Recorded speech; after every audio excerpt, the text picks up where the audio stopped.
Today's evening devotional. 3 Hebrew worthies. Heroes for God. If it be so, our God whom we serve is able to deliver us from the burning fiery furnace, and he will deliver us out of thine hand, O King. But if not, be it known unto thee, O King, that we will not serve thy gods, nor worship the golden image which thou hast set up. Daniel chapter 3 verses 17 and 18. A severe test came to these youth when Nebuchadnezzar issued a proclamation, calling upon all the officers of the kingdom to assemble at the dedication of the great image, and at the sound of the musical instruments, to bow down and worship it. Should any fail of doing this, they were immediately to be cast into the midst of a burning fiery furnace. The worship of this image had been brought about by the wise men of Babylon in order to make the Hebrew youth join in their idolatrous worship.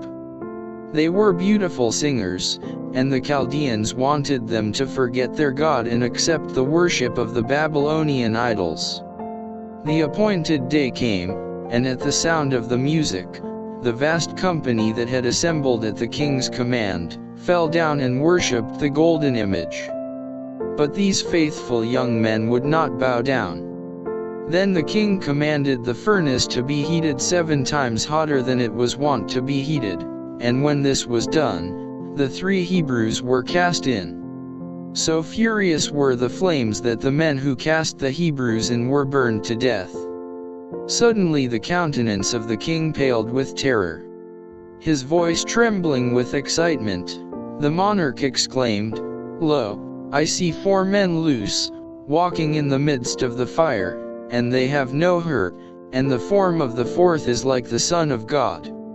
From age to age the heroes of faith have been marked by their fidelity to God, and they have been brought conspicuously before the world that their light might shine to those in darkness.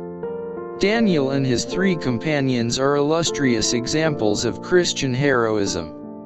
From their experience in the court of Babylon we may learn what God will do for those who serve him with full purpose of heart.